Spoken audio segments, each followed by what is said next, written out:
நித்ருவர் வேதிகை அப்படின்னு ஒரு தம்பதி வாழ்ந்து வந்துட்டு இருந்தாங்க. இவங்களுக்கு கல்யாணமாகி சில வருடங்களாக குழந்தை பாக்கியம் இல்லாமல் இருந்துட்டு இருந்தாங்க. இங்கே இருக்கிற முல்லை வனநாதர் சிவன் கோயிலுக்கு தினமும் 2 பேரும் போவாங்களாம். ஒரு நாள் நித்ருவர் கனவில் தோன்றிய சிவன், இந்த ஊரில் இருக்கிற ஏதாவது 2 பெரியவங்களுக்கு தினமும் ஒன்னால் முடிஞ்ச தொண்டை செய், கண்டிப்பாக உனக்கு சீக்கிரமாகவே குழந்தை பாக்கியம் கிடைக்கும் அப்படின்னு சொல்லியிருக்கிறாரு.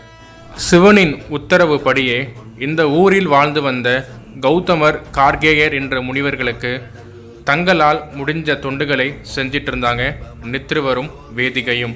அதன் விளைவாக சிவனின் வாக்குப்படி வேதிகை கர்ப்பமடைந்தாள்.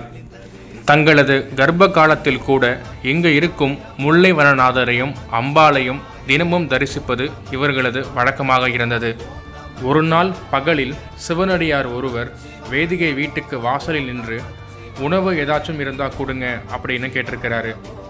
உடல் வலியால் உறங்கிக் கொண்டிருந்த வேதிகையோ பலமுறை சிவனடியார் கூப்பிட்டும் பதிலளிக்கவில்லை.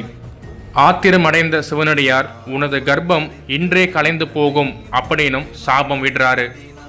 விட்ட சாபம் அப்படியே பலித்தும் விட்டது. கர்ப்பத்தை இழந்ததால் நித்ருவரும் வேதிக்கையும் மிகவும் துயரமடைந்தார்கள். ஆனால் அம்பாளின் முழு அருளை பெற்ற நித்ருவருக்கும் வேதிகைக்கும் ஒரு பெரிய அதிர்ச்சி காத்திருந்தது.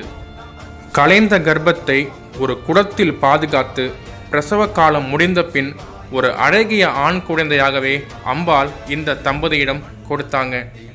அது மட்டும் இல்லாமல் அழுத அந்த பிறந்த குழந்தைக்கு காமதேனுவால் பாலும் வழங்கப்பட்டது.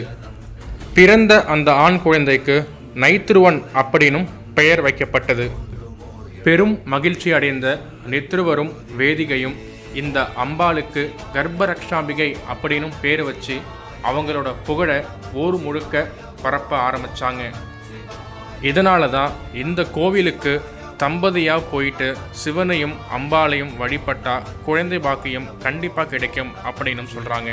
கரு உண்டாகிறதுக்கும் சரி, சுகப்பிரசவம் ஆகிறதுக்கும் சரி, குழந்தை பிறந்த பிறகு இங்கே வந்து நன்றி கடன் செலுத்துறதுக்கும் சரி தனித்தனி பூஜைகள் இருக்குங்க.